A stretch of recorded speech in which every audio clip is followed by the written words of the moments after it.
What's up, Red Letter Disciples? It's Zach Zender, the host of the Red Letter Disciple, and we are back with a third-time guest today that I'll tell you about in just a moment. Hey, today's podcast is sponsored by Carey Nieuwhof's Art of Leadership Academy. Every single one of you is invited to join for free. That's right, for free. And not only join for free, but to join me in the academy.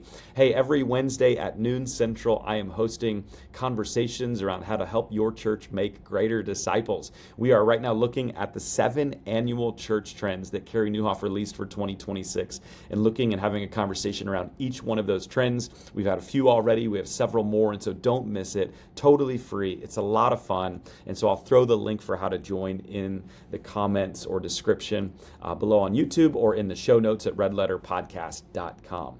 Hey, also, if you are wanting to get the word out about your ministry or organization, Red Letter Disciple can help. We're looking for new sponsors, and so please reach out. Email us at hello@redletterchallenge.com if you would like to get the information and the world to know what your ministry or organization is up to. We would love to partner with you, especially if you were looking to reach church leaders and pastors, and especially if you're looking to reach into the LCMS. This has a lot of viewers that would reach that population. So, hey, if you want to reach out, email us hello@redletterchallenge.com, and we'd love to potentially partner with you. So please do that. Today's guest is Tim Ahlman, coming on for the third time. We talk about pastoral formation and the koinonia gathering just a few weeks after, how he feels like it went. He was kind of the impetus for why it started anyway, and so did it accomplish what he hoped it would accomplish? And not only that, but today is book launch day for Tim Ahlman. He wrote a book called Confessing Jesus' Mission, and so we take a look at the book, at his plea, his prayer for the LCMS and why he wrote it. And we get into a little bit of his doctorate work, which is really analyzing pastors and their behaviors. And some kind of striking things come out of that when it talks about how pastors handle stress, how they engage in conflict. And I asked him, what's the number one hurdle that us as pastors and church leaders in the LCMS have got to get over in the next few years? And so it's a really awesome conversation. Hey, if you haven't already, please rate or review us on Apple or Spotify, and subscribe or follow on whatever your listening or viewing platform is. But for now, let's get to today's episode with Tim Ahlman. Let's do this. And Tim, I don't know if you know this. You're making history today on the Red Letter Disciple podcast, I think. How so? I think you are the first ever 3-time guest. How's it feel? We're friends. How does it feel? We're good friends. I mean, how does it feel? I'm honored. I mean, I've never had a greater honor than that fact right there. There's been a lot of milestones, but being on the Red Letter Disciple podcast for 3 times, I mean, this takes it. I can die in peace now. Your word has been fulfilled. Yeah. Nice. I was going to ask you to rank it, like when it comes to like your wedding day, your 3 kiddos, installation day, the day you were silenced, and then this day. Just kidding. Oh, it's way up there. It's way up there. Yeah. It is a big day though too, because we're going to get into a lot more of this later, but it is also like book launch day, bro. You're launching your new book. February 2nd is here. Pick it up. Go to Amazon. Confessing Jesus' Mission, a pastor's prayer for the LCMS. It's live today. Thank you for doing this podcast, man. This is going to be fun. Yeah, what an honor. We'll talk about that. It's Groundhog Day. I mean, there's so much working in our favor today. So yeah, bro, thank you for coming back on. And I do want to get to the book and kind of talk about what the book is and, why you wrote it and what you're hoping for it. And being an early reader, I'm pretty excited to have it out. But I'd love to kind of start with something that happened not that long ago in Las Vegas, the Koinonia Gathering. We've had several weeks to kind of process through what happened there. Not everybody was able to attend that is listening. And so I want to kind of bring people back into that space. But to ask you, because you were one of the people that helped imagine and shape the Koinonia Gathering. So maybe describe, kind of go, for those that haven't heard or aren't familiar, describe what it is, and going into it, like what were you hoping would happen? Yeah. So stepping back a little bit, we weren't going to go down the descent process on the pastoral formation conversation as it relates to the LCMS in general. And so President Gibson, my Pacific Southwest District, wonderful president, he said, hey, maybe we do a koinonia gathering. And that started to get some traction. It's in the handbook. If you read the handbook, it's been out for a while. There's been different koinonia kind of gatherings. And this one was probably atypical to many of what is kind of most typical, in that it was kind of a national invitation one. We put it out on our channels. LCMS generally didn't promote it, but 20 districts were represented, and I think close to 10 district presidents were there. Normally, though, a koinonia gathering around one topic. So it's to get people with diverse opinions around one topic and to keep it to that topic. So it could be worship practices or the role of women in the church, open, closed communion conversations, or pastoral formation. Any of those kind of topics are probably ones we should be getting together as circuits and districts. A lot of times, though, I think the intention from former Vice President Herb Mueller is that it would be a gathering that would start, you'd meet maybe 1 month, and then you'd come back the next month after more dialogue to talk about it. Well, that's not practical for those of us who are across the synod, and so we just did a noon to a noon, and it went great. It was pretty much, the format was President Gibson kind of set the format. We're going to have some shorter speakers, 20 minutes or so, and then we're going to have some small group time and big group, large group time. And yeah, it was okay. I'll get into some specifics, but that's what the intent was. And I think generally we accomplished that intent. Stuck to one topic around pastoral formation. And yeah, I'd love to share a few more details though. Yeah, let's get into it. Let's share some of those details. So I'll ask you a few questions around it, and then feel free to throw what you want to into the conversation. I was also there and found it to be, really fraternal and charitable, and from that perspective of hoping that it would be, it certainly was that. And so, what would you say encouraged you the most out of those conversations that we had? Yeah, Bob Sundquist, a historian, he's one of our greatest living historians who worked at the Historical Institute for the LCMS there in St. Louis. He went through every constitutional bylaw resolution change as it related to pastoral formation. Lord bless him. Lord bless him, going back to the founding of the Synod, and he shared a lot that was helpful. Probably the summary of his 45-minute, his presentation was a little bit longer because it takes a long time to go through almost 200 years of resolutions. Wow. He said that there's generally been this conversation and you could say disagreement, collegial disagreement, but what does the church need? Hopefully it's collegial. What does the church need from its pastors? Do we need like theoretical? This is a word that's been thrown out, and I think who wants a pastor that's a pastor in theory? But anyway, we were raising up theoretical pastors who were getting more academic degrees. They could be a pastor, they could be a professor or a district president, academic theologians for the church. They know all the languages, and they've gone to school probably longer than 4 years. They've done the 8 years and then probably some type of PhD, STM kind of a project after that. So theoretical pastors, and then there's been other iterations where guys, especially as we were transitioning, this is my grandpa's story is in the book, especially as we were transitioning from a German-only kind of synod. This goes back well over 100 years-ish as we were making this transition into an English-speaking United States of America. We needed pastors, and we needed them quickly. And so we had Springfield, the seminary in Springfield. This is where my grandpa went, and they were going for a couple years. If they went for 3 years or so, this is because they didn't know the native tongue they were going to bring the gospel to. So it was literally learning the language for the people on the ground. The number one goal, and there's many synod resolutions on this, we need pastors, and we need them now. So the church was bold in saying, we've got a number of different goals. We need new starts. We got to reach these unreached people groups. And so it's about speed. Yes, we want our pastors to be theologically sound, for sure. Understand the word, law, gospel, etc. Be able to handle and teach the word. But we got to get them out. So there's always been this kind of dance between theoretical and practical. One of the historical kind of hard seasons was obviously Seminex, and then the closure of the seminary there in Springfield. This goes back into the early 70s, and then we pretty much ended up having 2 seminaries that roughly did the exact same thing, which leaned slightly more toward theoretical pastors, pastors who are deep theologians. They love the scriptures and in their original form, Greek and Hebrew. And the SMP movement in 2007 was kind of a move back toward, hey, we need more pastors right now. A lot of small churches, a lot of multi-site churches, a lot of churches need to get started, and so SMP was formed, and we're still in this kind of dance right now. What does it really take for a pastor to be a pastor?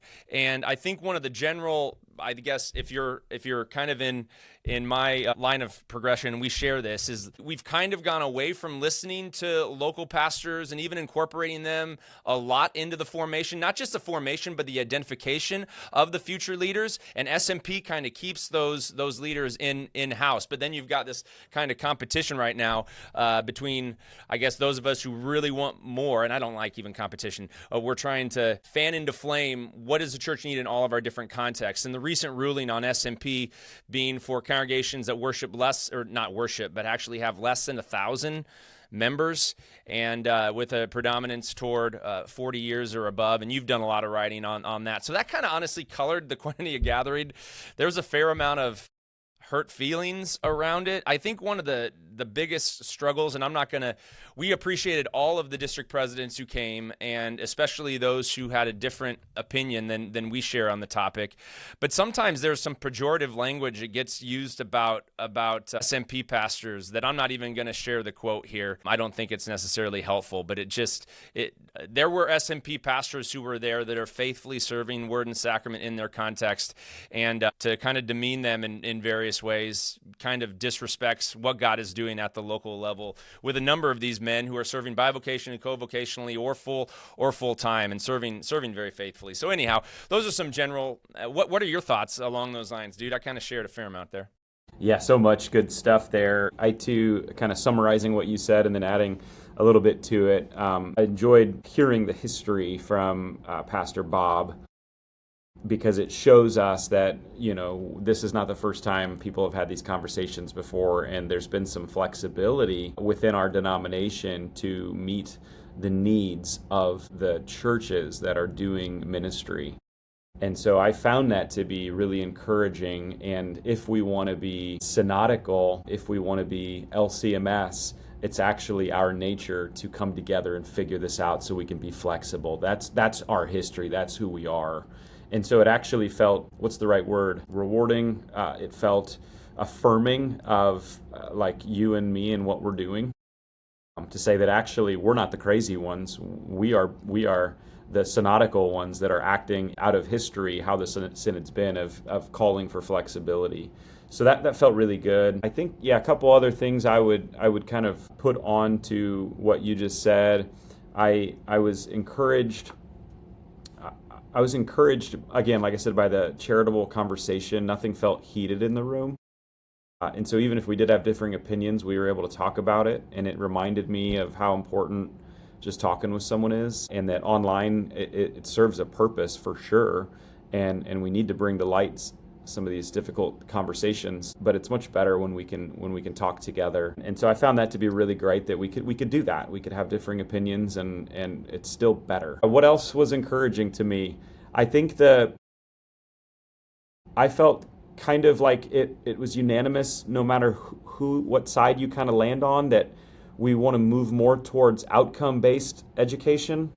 So what are the outcomes that we're looking for in pastors? I think the hard work now is defining what those are and agreeing on those.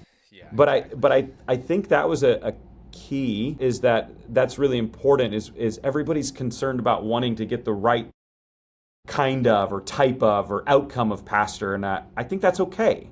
Now let's talk about what those things are. What would you say to the outcome-based idea? Well, I think that's where we could explore tracks. And I've talked to the seminary presidents recently, and for whatever reason, we've kind of lost some of the tracks in our seminary education, meaning church planter. There may be some guys that have some background in executive kind of leadership. So maybe there's like an executive pastor type of track. I'm just throwing out different ideas. And maybe that's a way where we could look at, hey, we've got some holistic outcomes, but then we know some guys are going to be going into various contexts where they're going to need to learn some extra stuff in addition to the formal MDiv outcomes. And a lot of that extra learning can certainly be done via distance through mentors, etc. And that's not to go off too much on what Kairos is that I've been a part of for some time, but it is kind of the blend between in-person, online, and boots on the ground, learning your craft in your respective context. And so I think we have to be, as we're talking about outcomes, we've got to have flexibility to say the outcome for a church that looks like this needs to be this, right?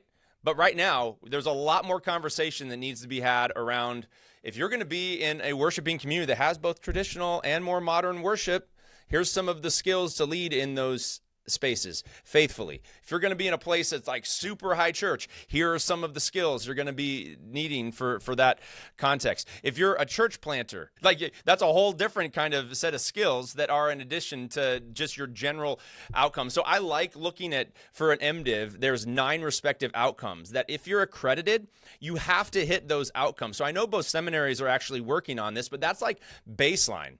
You should be able to do these respective things, but then what are the extras, I think, for our respective contexts that we're going to be able to, that we're going to need, and maybe some of those extras along with it, because I'm still of the mind, Zach, that we need an online MDiv. We can do it. Yeah. I get that it's expensive or it's going to take longer or whatnot.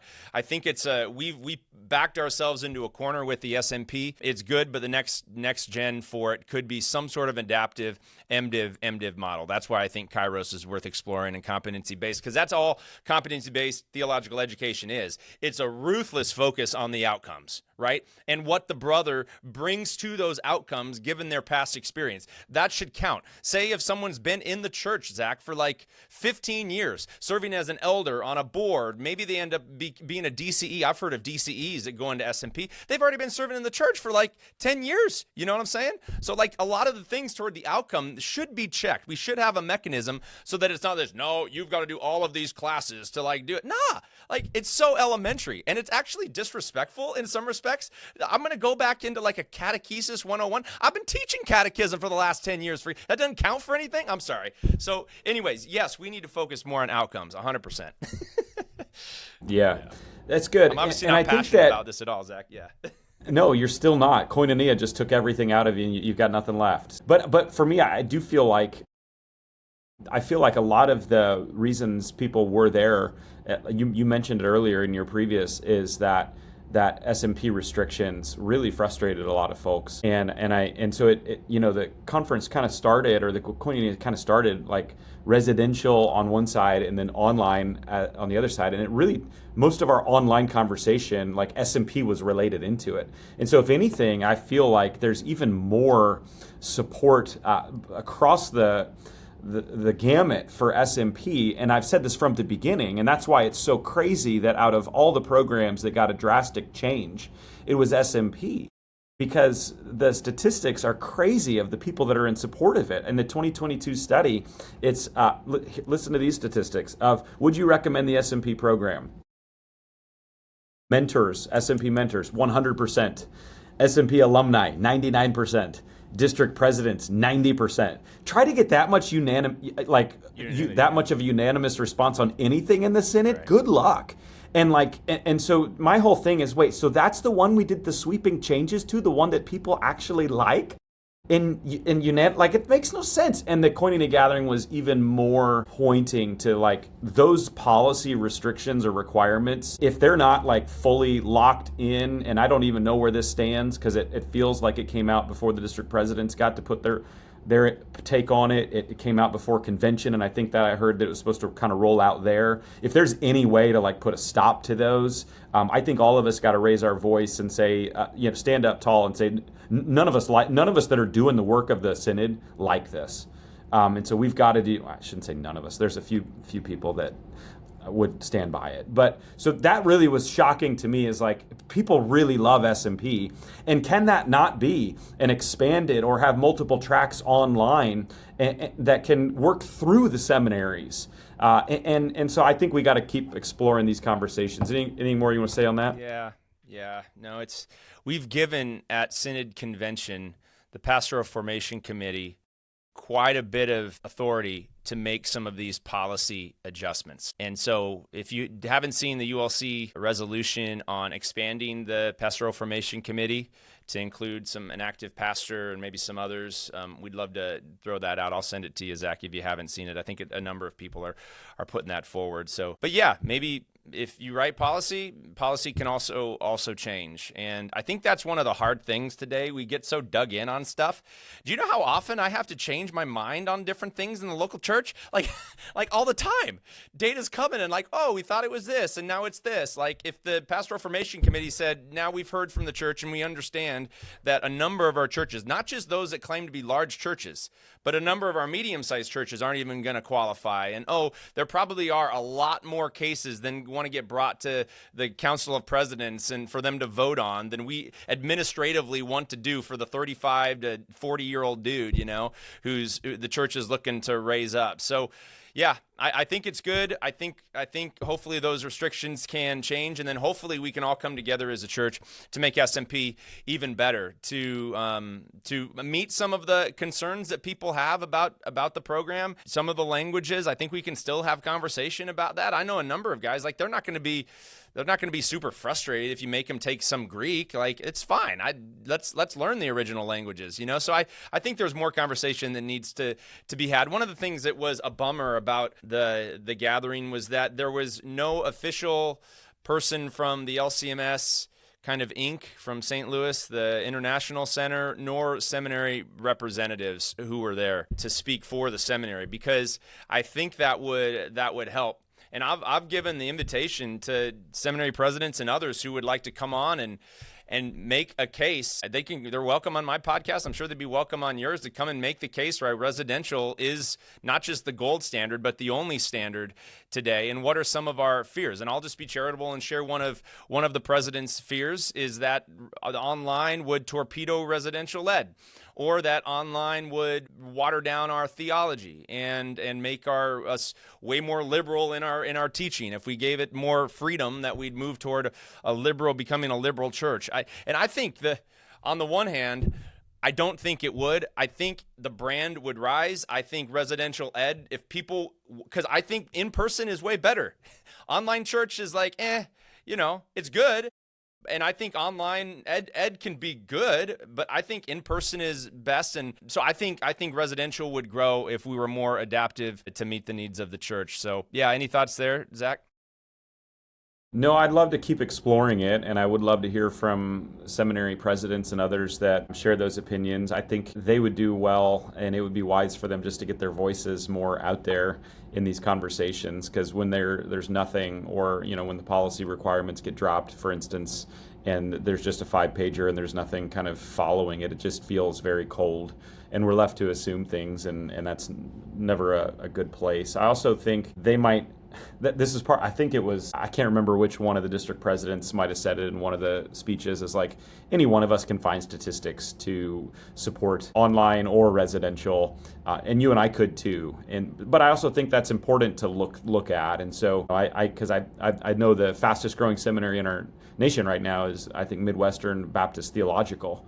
And they have a very robust online program as well as an in-person program. And so I've reached out to their president multiple times trying to get them on. I just want to hear kind of how it's working for them. But I think we can learn from people like that and seminaries like that. So it's important to bring those conversations so that we get to understand. Because I think until we try it, we won't know. There's enough cases that show that front door, or that online is a front door that leads to a lot more. And there may be a few cases where that's hurt, and that's challenging. So, but I think exploring it is really good.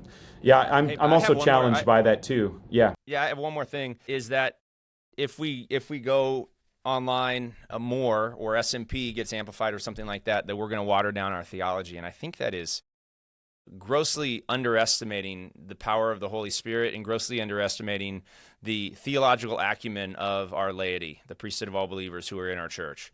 And I said this in my presentation, but we've been doing this rogue kind of Luther House of Study thing. And again, we agree with a lot of their teaching, not all of it. And so we're able to talk through some of those areas as LCMS Lutherans where we have a difference of theological opinion, and our students have handled that really well. And if there was in some of our teaching, like they're going off the deep end, teaching something that's disconnected to our confession, the church, like I would know, and our church Christ Greenfield would know. I would hear about it and we'd correct it. But I haven't heard any of that, Zach, So I just think we do a disservice to the laity in the Holy Spirit working in and through them as they're hearers of the word. I got people, man, in my congregation, they take notes. And if it's something that strays from our Orthodox teaching, I'm going to hear about it, So yeah, I struggle with saying anything online is going to water down our confession. I think that's just a fear-based response.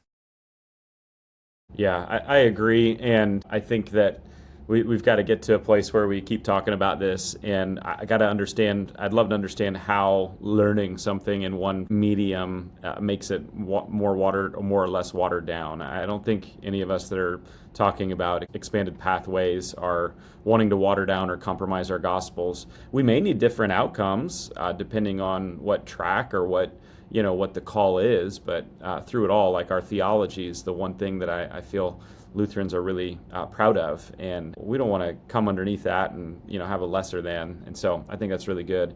So what's next for you when it comes to these pastoral formation conversations after Koinonia?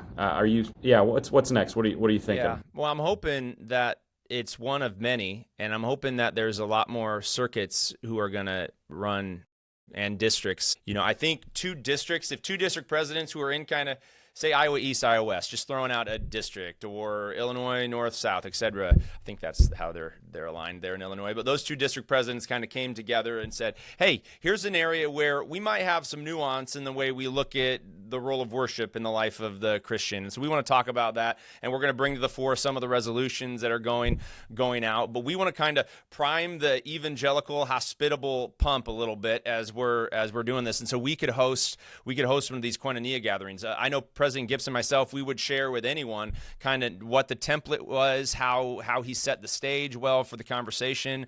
But, I think our room was 130 people. So you had, 15, 20 different roundtables. You could do it with 3 roundtables really great. Move from a shorter presentation. Here's something I would highly recommend. No one needs another case statement paper or a long paper where it's a long talk. Just get up there, share a position. Don't make it super long. Here's my take. What do you guys think? Here are some questions. What did you agree with? What needs to be nuanced? What was unclear? What are some next steps? I mean, those are the questions you ask at the small table, and then it moves to larger group conversation. You could do that easily within circuits and between districts. So I'm hoping it's a model toward that end. This was just the beginning. It was good, but what would be great is if this had a ripple effect throughout the Synod. Yeah. Ripple effect, more conversations, and essentially the right people that are there too, which in my mind means the local pastors and those at Synod or seminaries that are making these decisions and choices for us. Facts. Yeah, for sure. And laity. Get the businessmen and women there. Because we talk about some of these things, like pastors may have some ideas, and then the layman, my brother's my good litmus test, right? He's a business guy. And he scratches his head on this stuff, the pastoral formation stuff. He goes, why can't you figure this out? This isn't hard, And I think you need the lay voice there to say, you're making this way too complex. I think Jesus just needs to come and he's going to say, I just told you to go and make disciples. Figure it out. This isn't rocket science, and the church needs leaders. I gave you the 12 apostles. Apostles, go and find some others that can kind of do it, And 2 Timothy 2:2, find other men that can teach and raise them up to find others who can teach. We make this very complicated. But again, when we've made it this complicated and there's so much kind of power and money and institutional preservation that's a part of the conversation, I don't know how else to interpret it other than a fight for power and control rather than what's best for the local church. That may ruffle some feathers. I don't know what else to say. Are we really, just look at the trajectory of the LCMS, and this gets into the book a little bit, right? We're not growing. We're one of the only confessional, I think the only confessional denominational church body that has shrunk as rapidly as we have over the past couple of decades. There are some other, now they are smaller, there are some other Anglican and the Presbyterian Church. There's a couple of very conservative denominations that are starting to grow. They're not as large, nor with as much history. And maybe this tells you, a little bit of why it is, right? There's a lot to preserve when you have this much history in the U.S., almost 200 years worth of history. But yeah, we're not growing, and so something has to give. And I can't just sit back and say, well, the Lord's happy with the LCMS and with our churches, and we're going to die faithful, for goodness sake. It's like, nah, that doesn't sit well with me. That doesn't sit well with me for my grandkids. Are we going to have a healthy Lutheran Confessional Missional church for my grandkids? That's my biggest question right now. I have no presupposition that this thing's going to radically change in my lifetime. And maybe that's pessimistic, but I just know how organizations change and synods change between conventions, and it's going to be hopefully a long move in the Jesus direction that gets us back to balance, gets us back to the middle of confessing Jesus' mission. So that's honestly why I wrote the book. Yeah, I was gonna ask not just about the book, but just the overall, like, why are you doing this? Can't you just pastor your church and do your thing there? Like, why do you feel? Why is it personal for you? Why do you feel like you've got to be kind of a champion to get not just your local church going in the right direction, but to help steer the larger church? Is it exactly what you just said? Like, is that the main reason? Is I know it's been important in your family and generations that you want to have something to pass on to future generations, future Ahlmans. That's probably the more core underlying reason why I talk about it and talk about just kind of the Missio Dei in general is that kind of family legacy piece, I guess. But what's more practical is what we're trying to accomplish here actively at Christ Greenfield with our multi-site approach, and the trajectory right now with us not being able to raise up leaders that we've identified and want to get trained to lead in our multi-sites, the resolutions that Synod has brought has actively hurt that move. So it is, we would reach more people with the gospel if we weren't as restrictive in this conversation. Full stop. So yeah, it is a part of my pastoral ministry here to kind of sound the siren on this and say, could our multi-site approach would be more robust. We'd have far more campus pastors if we had more leaders. It's more complex than that. I mean, we'd have to raise a lot more resources to have multi. I mean, there is that. But what does all the leadership literature says? If you're going to launch another site, whether it's a multi-site or a brand new church, what do you need? You need the right type of planter. You need the right type of campus pastor that's going to drive that ministry. And when we're hamstrung, to say the best we can do is to send them back to us for 4 years. And yeah, it just doesn't work for us right now. And it appears as if, like, I don't know, from a large church perspective with the new resolutions, our hands are tied. Like, we're really kind of stuck. We're really kind of stuck right now, Zach. So, I mean, it is a very practical plea because gospel expansion is being hurt here in the East Valley, and I imagine in a number of other places where the community is rapidly growing and we feel like we're falling behind and we don't know exactly what to do about it. So that's the honest concern, man, and yeah, it's a bummer. I share that. I entered the fray when you were, I feel like, poorly treated, and I'm staying in the fray, I would say, exactly for that reason. When local missions, which are beautiful, to plant new sites and open new campuses and reach more people, when they are not only not being supported, but like almost opposed by the institution that you are walking together with, something's got to change and someone's got to raise the alarm bells. And so that's why I'm doing it with you. And I think we got to keep doing it. And not everybody can, nor should they, right? I think that's a unique call that your church has allowed you kind of the space and time to do this. And my church has done the same for me. But at the end of the day, our local missions have got to be supported by the ones that we're walking together with, and if they're not, I'm really concerned about the future of our synod, and that's a challenge.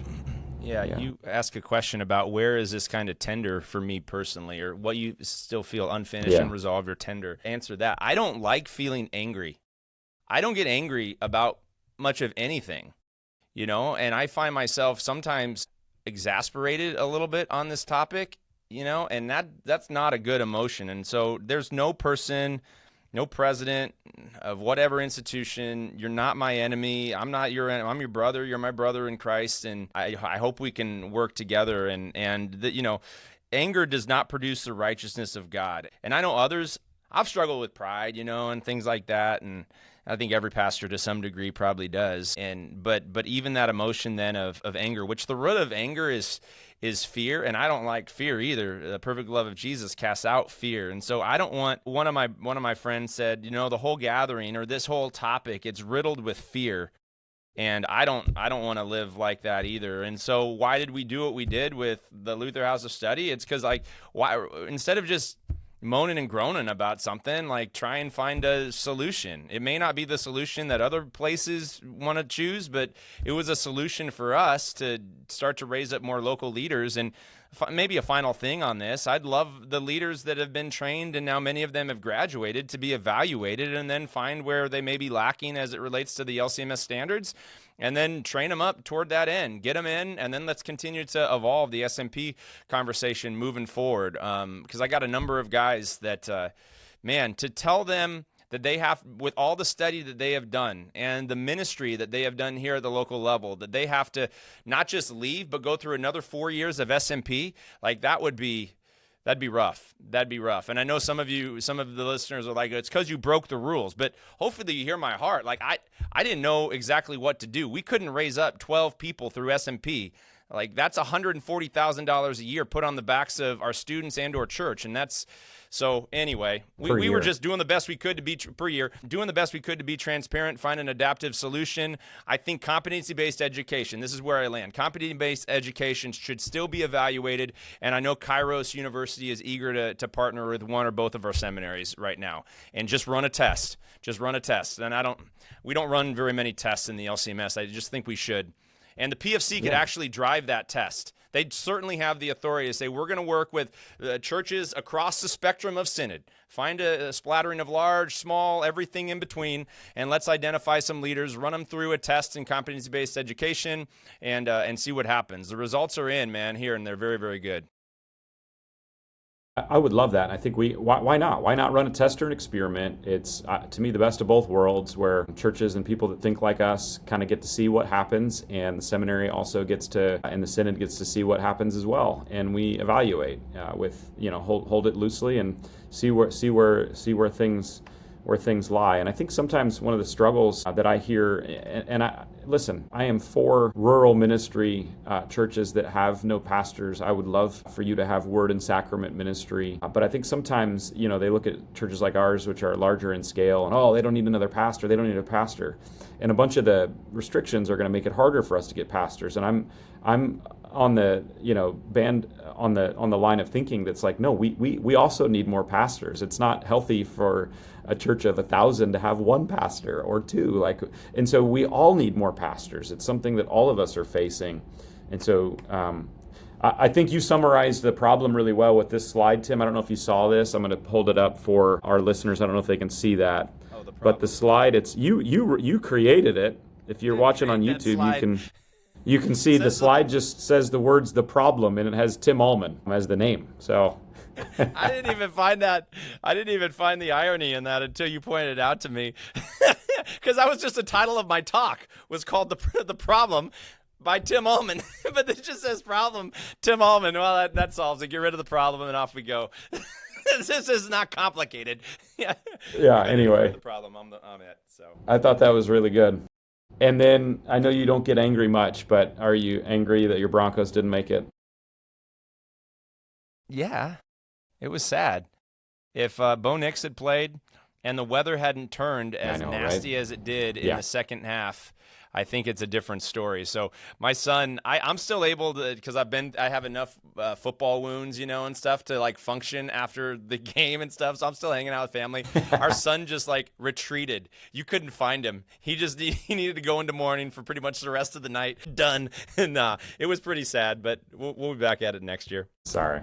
Yeah. Okay. Dang, Patriots and Seahawks back again already. Let's talk about a win for you. It is book launch day. Tim Ahlman, you wrote a book, Confessing Jesus' Mission. First off, congratulations. That's a big deal to write a book. Tell me the genesis behind where this guy came from. Yeah, it was my doctoral research. And a lot of times when you do a doctorate, you're like, is anybody going to, no one reads that.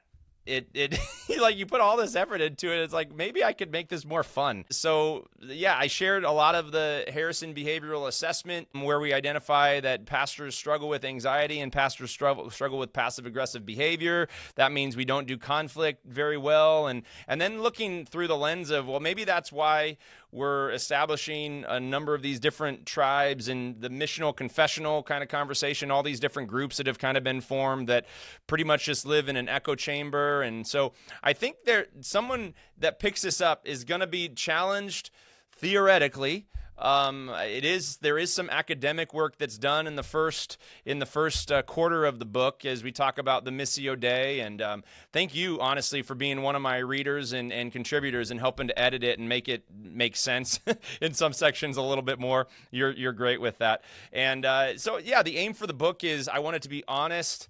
I want it to be hope-filled, so we offer different solutions. I have a story at the beginning of each section that I tell, an Elder Dan type of story. I don't have an Elder Dan per se, but everybody should, because it's a great elder name. But Elder Dan is trying to serve his church, and how does he gets identified by another pastor as maybe a future pastor with teaching gifts. So that story has a little bit of humor in it. And then it's the last part of it, it's a little bit more of a handbook. It's kind of like a primer for some of the things, the church engagement model, etc., some of the marketing strategies that the ULC kind of teaches, first article reality type of stuff in the back of the book. So yeah, I hope people find it fun, hope-filled, and a little humorous, and remarkably practical, because that's kind of what the ULC.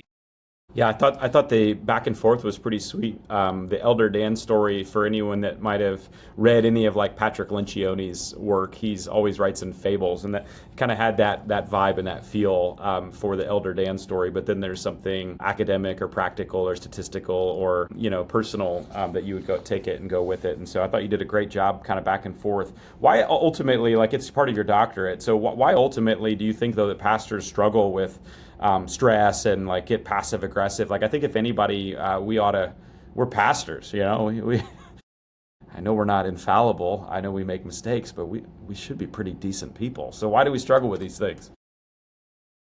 I think because we're imbalanced to care too much about what people think. I think we're people pleasers. I think we love the applause, who really, unless you have some element of kind of a prideful, who really wants to get on a stage to have people listen to them? So you got to kind of battle your own ego, and anybody that puts themselves out, you're going to be prone to criticism. And man, the healthiest churches that I've worked with, and when Christ Greenfield is the healthiest, I am having 2 or 3 kind of difficult conversations, probably system-oriented every single week, man. And who really wants, that's not fun. So I honestly think we need to train pastors a little bit more in self-awareness, neurology, understanding how our brain and our bodies work, systems theory. I do a little bit of work on family systems theory. And I had a little bit of that when I was at the seminary, but man, you can't learn enough about what makes a healthy family system, a healthy culture. Your marriage will be better, by the way, and your church will be better. So yeah, I think we are not, and this may be too, I don't think it's judgmental, but I think when you go to school for as long as we do, you kind of get done, and then you're done. If I've talked to a lot of pastors that don't read, and I'm like, what? You got to read? Unless you're exposing yourself to novel, something new, a new idea, there's no growth. And we just kind of can get in. I've heard, there are generations of pastors that they're going through the pericope and they're just recycling sermons like every 3 years. Oh my goodness, I'm a new person. So I don't know. I think generally we're passively imbalanced. We love people probably too much, and we love people to love us. And then I don't know that we're learning as well. And so not just in my life, but in this book, I've tried to model kind of the build, measure, learn mindset, not just with like new strategies in church, but just for yourself. I'm a work in progress. The Holy Spirit has continued to mold and shape me more and more, hopefully, into the image of Christ. And so every single day, there's no ground for pride. Every single day, I get to learn something. So those are some questions that I have. Are pastors growing in terms of their dynamic leadership traits? Are they growing in learning, being a lifelong learner? And I hope the answer is yes. Yeah. What surprised you as you were writing, kind of both about the LCMS and yourself? What did you learn? Man, that's that's tough because I'm trying not to be too negative. I mean, I learned that we have a fair amount to go. I learned that there were seasons too, and if there's some historians listening, there were some seasons where we did this, what appears to be, and this isn't just revisionist history, and I'm sure there were warts, but C.F.W. Walther, I pretty much spent the entire summer studying C.F.W. Walther, read his Church and Fellowship cover to cover. Some of it was boring, a lot of it was helpful. And I mean, it's a thick read, dude. The church was really, really wrestling with this. And he was a leader who could sit in the midst of tension and handle himself like a churchman, much in line with Luther. I actually think that as it relates to the leadership qualities, I think C.F.W. Walther probably did, when some people are going to say this is heresy because I'm demeaning Luther, but he did one better. Luther was kind of overly aggressive, I think, in some regards. C.F.W. Walther, though he was a scholar, if I had a quarter for every time I hear him like lowering himself in his writing, he does that so consistently, and how that kind of set the trajectory of the LCMS to be a mission-oriented church body, a church body that cared about welcoming other Orthodox, confessional, Lutheran tribes. He spent so much of his life, and there were so many wounds that he accumulated in trying to welcome Swedish, Scandinavian Lutherans, English Lutherans who were coming over here. I mean, it was very, very hard work. Another thing, too, that people don't know is that those who go on that sort of a work, that care for not just their church, but for the wider church, most of them suffer with depression. Most of them struggle with anxiety, and Walther was not exempt from that. So, and he was very transparent about that. So one of our main founders, he walked the middle road of remaining emotionally, relationally connected, but yet having the driving why of the Missio Dei that was the founding drive for the LCMS. So I think if we could reclaim that spirit, and only the Holy Spirit can help us do that, reclaim that balanced spirit that C.F.W. Walther had with leaders at every level of our synod, man, we would be so much healthier. Yeah. And yeah, you said he's a master at kind of sitting in that tension, and you mentioned earlier for you even that, sometimes when you're at your healthiest, they're not fun, but you're having 2 to 3 really difficult conversations, every week. And so how do we do we just press into it, or how do we learn to sit in that tension or to force ourselves to have the difficult conversations? Is it just kind of going through it and trusting that it's going to be hard, but it's worth it in the end? Or how do we do it? You like neurology, right? You like brain science stuff? Yeah, right. So that's the only lens that I can really think about it in.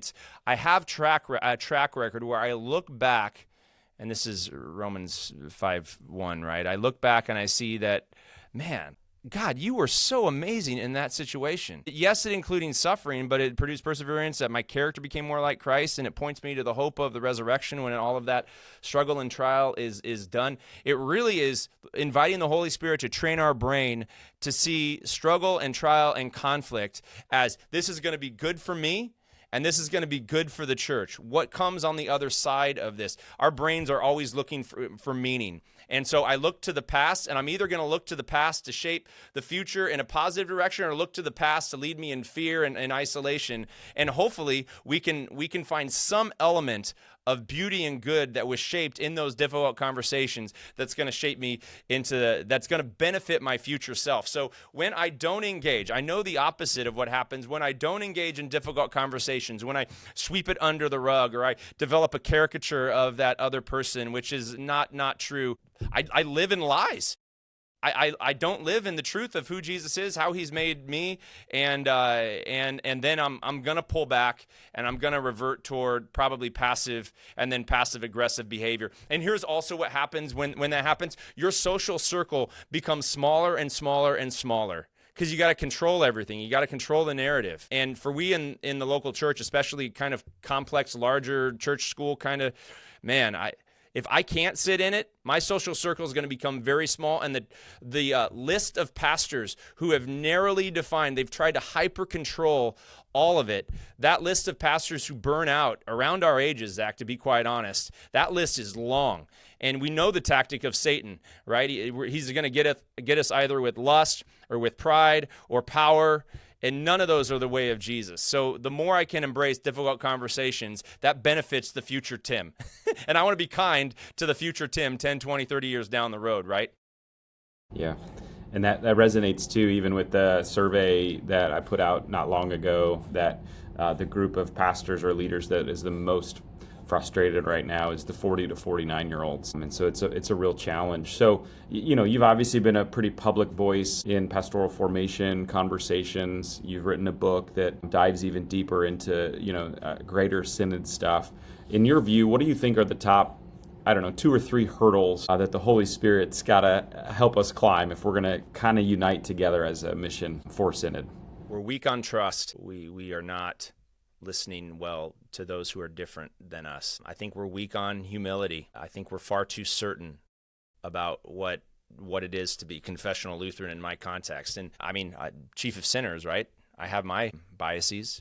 So first one to the cross, first one to confession wins. I think we have pandered to the God of this day and age who seeks to divide us into tribes along political lines. And I think we're not listening to people who are unlikely dinner partners, right? I think the future of the synod is going to be guys building relationship with unlikely dinner partners. Like, I'd love to go out, and this is a part of the reason I do the podcast, right? And I think you're moving in that direction too. Like, everybody has something to teach me. I have something to learn from absolutely everybody, and I actually need all of the gifts of the body of Christ. Those that are more booky, those that are studying the confessions, all the history, well, I've done some of that. I've studied a lot more in terms of leadership and healthy culture and systems and all those types of things. So we just need one another right now.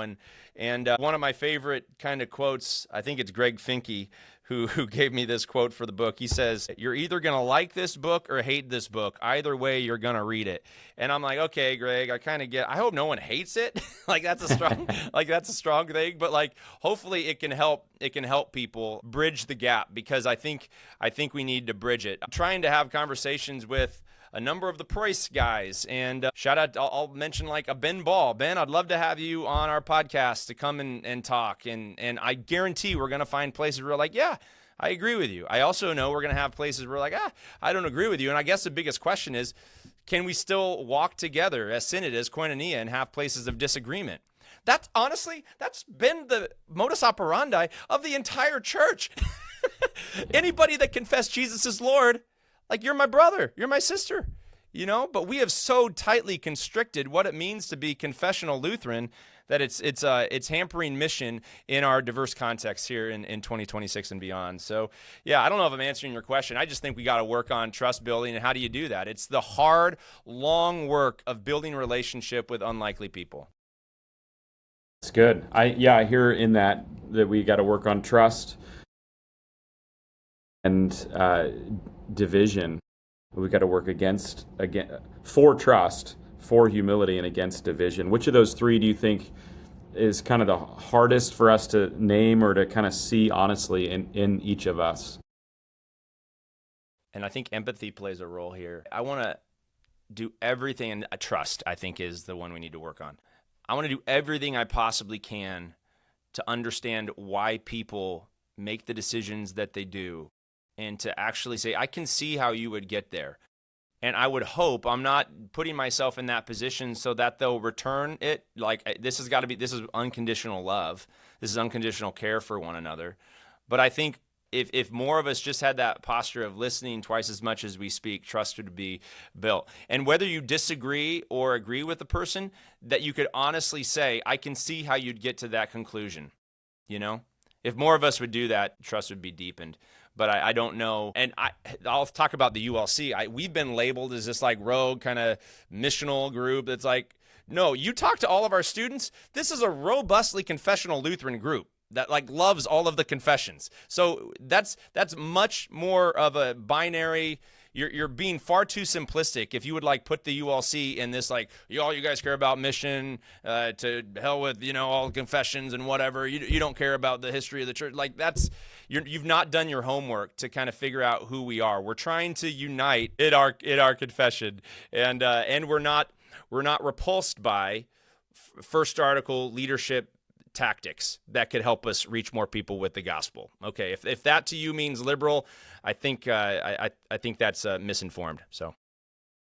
Yeah, Tim, I think leaders are exhausted by false binaries, right? Faithful or fruitful, confessional or missional, residential or online, traditional or contemporary, conservative or liberal. It's like these are not helpful, and it's frustrating, and I think we would do really well with one another to, like you said, to talk to an unlikely dinner party, even if that person is another pastor that maybe you wouldn't naturally see eye to eye with in practice. Again, I think theologically, a lot of us are on the same page. But what's challenging is when we live in a day and age and people can look in and make assumptions and make worst case assumptions on really complex issues without even having a conversation with the person. And it just breeds even more mistrust.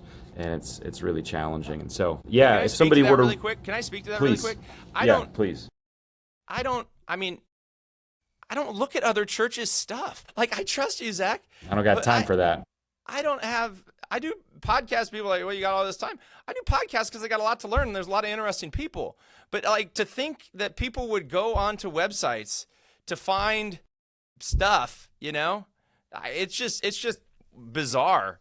Especially if there was stuff that were coming out of our congregations, again, if it were off the reservation type stuff, district presidents would hear about it from lay people and other staff on the team, Yeah, and I know district presidents get themselves in a tough spot when they hear from another district. Did you hear your church did this or that? It's hard and it's challenging because it ends up being just a lot of time spent on, things that, in conversations with district presidents and other brothers that could be towards mission, and instead it's like having to defend positions or practices. And so, hey, if somebody were to read your book and finish it, what do you pray that they would carry with them? I think a greater understanding, at least in 2026, because I do say it's kind of like a timestamp. And that a timestamp it may move in a certain direction. Like, people may read some chapters and be like, wow, he was kind of frustrated at this point where we figured this out. Man, wouldn't that be great? Wouldn't somebody like pick this book up and be like, man, Ahlman, you were way off because our leadership adaptability, like, it really kicked into another gear. So a greater understanding, though, in 2026 of what we as a synod need to work on together. And it's just an honest prayer for the LCMS. And it's not a manifesto or necessarily a position paper, but it's all for the sake of the next generation of Jesus followers. And like I said earlier, I'm prayerful that my grandkids would have an LCMS that they can take godly pride in. This is my church, and I'm proud of how she's adapted, and she's not compromised in her confession at all. But my goodness, is she loving, and the fruit of the Spirit is seen in this church body. That's my prayer. Beautiful. And we're going to be talking publicly here in a few weeks about something that I've been working on that I really think is going to be a game changer for the next generation. So little grand kiddo Tim Ahlman, grandkid Ahlman's. Hopefully, there's some good things coming. So stay tuned. But Tim, thanks for your just honest, like your diligence, your perseverance, your steadfastness with having the difficult conversations. I think not only are you calling us to have them, but you're modeling for us that you're going to have them. And you're doing it in very healthy ways. And so I just want to say, as a brother and as a friend, thank you for that. I pray that you would keep going. I know it's at a cost personally to you, to your family. I know it has a cost to your church, and I just want to say thank you for continuing to press even further.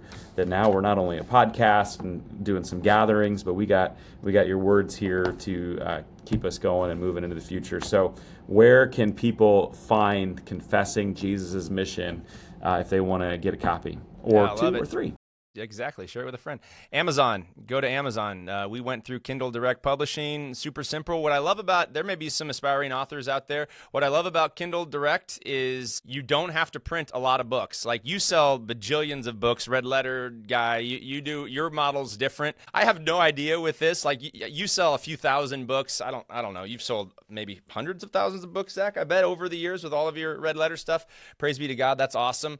My Expectations for this is it sells somewhere between 200 and 2,000 books. So a much more modest first book launch. But we do have some other ideas in concept. But Kindle Direct Publishing, just go to Amazon, type in Confessing Jesus Mission, A Pastor's Prayer for the LCMS, and you will find it. You will find it today. And if you're coming to Best Practices, we'll have some books there. Don't plan on coming to Best Practices in the middle of February and counting on us having a whole host of books. Because what Kindle Direct does, it prints one book at a time. So as you buy, it prints, ships, and then off we go. So yeah, thanks for who you are, Zach. You've been a friend, a partner in this conversation for a number of years, accountability partner. Yeah, this book wouldn't have happened apart from you and probably a group of about six or seven.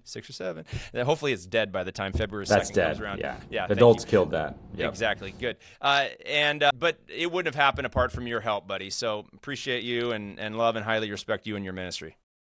Yeah, absolutely. And I bet the next time that I see you, you will be called an above average author because the average self-published book sells, I think, 250 copies lifetime. So you're gonna go way over that. I believe it. Prophesy it. It's gonna be great. So. Hey, bro. You've heard this question 3 times because you're the 3-time podcast Red Letter Disciple guy. But if you could challenge our listeners to do one practical thing this week to be a greater disciple of Jesus, what would you challenge them to be or to do? Set up a lunch. Besides buy the book. Yeah, yes, obvious. Yeah. So here it is, and this isn't going to be rocket science. Set up a lunch, coffee, dinner with someone who differs with you on some point of doctrine or practice. And maybe you pick up the book, and you're like, I disagree with Tim on this. And you talk to your friend about that, and they may agree with me on some of this. Honestly, listen to them, find points of commonality, and then unite in your shared confession of Jesus as Lord. But let's actively model trying to talk with people who would be unlikely, maybe, for people to look from the outside for us to talk to. That's what it's going to take for us to unite in mission. Awesome, Tim. And if people want to connect with you personally, where can they see you these days? Yeah, uniteleadership.org. If you've not subscribed to the LCMS Current, that's coming out every 2 weeks, and we're talking about a number of kind of current things in the LCMS on a number of different fronts. It could be some political resolutions that are going to be at convention. Yeah, just hit us up. Just go to uniteleadership.org, subscribe to the LCMS Current. That would be amazing. Shout out to Tanya Hilton, who leads our ULC. She's doing a marvelous job leading the team. And then email. My email is wide open. It's Ahlman, TAHLMAN @cglchurch.org. Drop me a line. And honestly, just looking forward, if you read the book and you're like, hey, I'd like more clarity on this, or could you make an edit here? You can make edits. It takes a little bit of work, but it's kind of easy to make edits. Somebody's going to find something. You could have been sharper here. And I'm going to say, well, I didn't. And here's a little side note too. AI is a thing today. I very, very loosely used AI. I didn't use it like to write much of anything. If there were a couple different sections where we're like, I wonder if we could make this just a little bit tighter, I used it, but we didn't use it like throughout the whole book. If there were some like more complex sections, we used it. But these are 98% Tim Ahlman's word along with our editors. So yeah, that's where we could connect. Would love to get, if you can review the book too on Amazon, that really, really helps. Hopefully they're nice reviews and that will help get the word out. Sweet, brother. Well, thank you so much, Tim. Keep going, bro. Thanks, bro. Right back at you. Grateful for you. Well, big thanks to Tim for joining me yet again to have some really important conversations. And we got to keep talking for the sake of our church body, more so for the sake of Jesus and getting the gospel out. So, hey, if you want to pick up a copy of Tim's book or kind of want to know where that's at, or if you want to join me for free in the Carey Nieuwhof Art of Leadership Academy, or if you want to be a future podcast sponsor, I'll throw all those links in the show notes. We've got some great episodes coming up.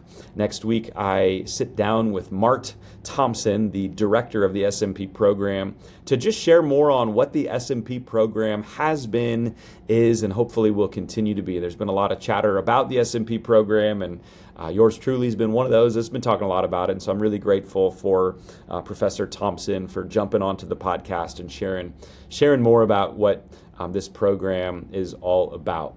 After that, we got Tanner Olson, one of the youth gathering co-hosts from last year, coming onto the podcast, and he shares a little bit of spoken word with us, and we also break some big news. that's going to change, I think, the future of the Lutheran Church Missouri Synod. I can't wait to share it with you, but you gotta subscribe or follow so that these conversations, these podcasts keep popping up on your feed. Thanks so much for being loyal listeners. We'll see you back next week for the Red Letter Disciple. God bless you.